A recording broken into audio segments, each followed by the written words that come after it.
At a YC event last week, Brian Chesky gave a talk that everyone who was there will remember. Most founders I talked to afterwards said it was the best they'd ever heard. Ron Conway, for the first time in his life, forgot to take notes. I'm not going to try to reproduce it here. Instead, I want to talk about a question it raised.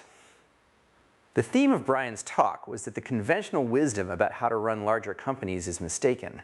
As Airbnb grew, well-meaning people advised him that he had to run the company in a certain way for it to scale. Their advice could be optimistically summarized as hire good people and give them room to do their jobs. He followed this advice, and the results were disastrous. So he had to figure out a better way on his own, which he did partly by studying how Steve Jobs ran Apple.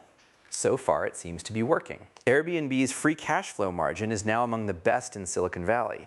The audience at this event included a lot of the most successful founders we've funded, and one after another said that the same thing had happened to them. They'd been given the same advice about how to run their companies as they grew, but instead of helping their companies, it had damaged them.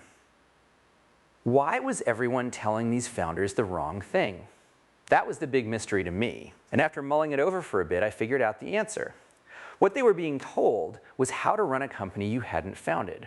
How to run a company if you're merely a professional manager. But this MO is so much less effective that to founders it feels broken.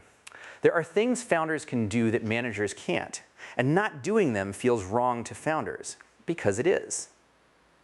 In effect, there are two different ways to run a company: founder mode and manager mode. Till now, most people, even in Silicon Valley, have implicitly assumed that scaling a startup meant switching to manager mode. But we can infer the existence of another mode from the dismay of founders who've tried it, and the success of their attempts to escape from it.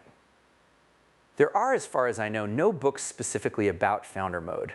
Business schools don't know it exists. All we have so far are the experiments of individual founders who've been figuring it out for themselves. But now that we know what we're looking for, we can search for it.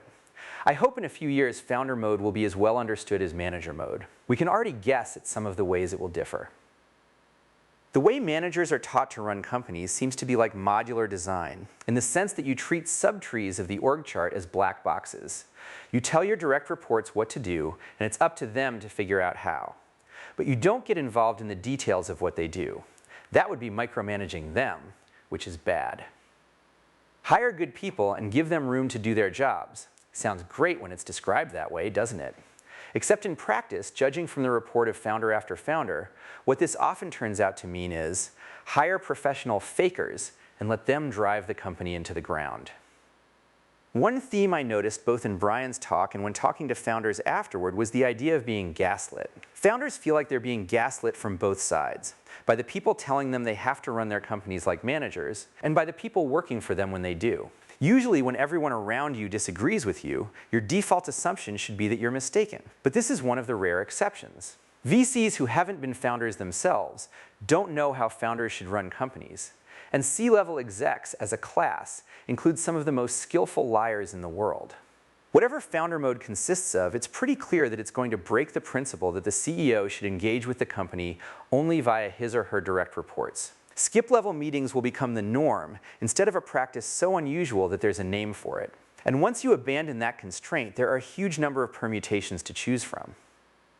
For example, Steve Jobs used to run an annual retreat for what he considered the 100 most important people at Apple. And these were not the 100 people highest on the org chart. Can you imagine the force of will it would take to do this at the average company? And yet imagine how useful such a thing could be. It could make a big company feel like a startup. Steve presumably wouldn't have kept having these retreats if they didn't work. But I've never heard of another company doing this. So is it a good idea or a bad one? We still don't know. That's how little we know about founder mode. Obviously, founders can't keep running a 2,000-person company the way they ran it when it had 20. There's going to have to be some amount of delegation.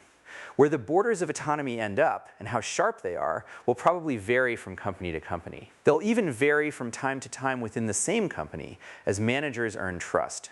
So founder mode will be more complicated than manager mode. But it will also work better. We already know that from the examples of individual founders groping their way toward it. Indeed, another prediction I'll make about founder mode is that once we figure out what it is, we'll find that a number of individual founders were already most of the way there, except that in doing what they did, they were regarded by many as eccentric or worse. Curiously enough, it's an encouraging thought that we still know so little about founder mode. Look at what founders have achieved already, and yet they've achieved this against a headwind of bad advice. Imagine what they'll do once we can tell them how to run their companies like Steve Jobs instead of John Sculley.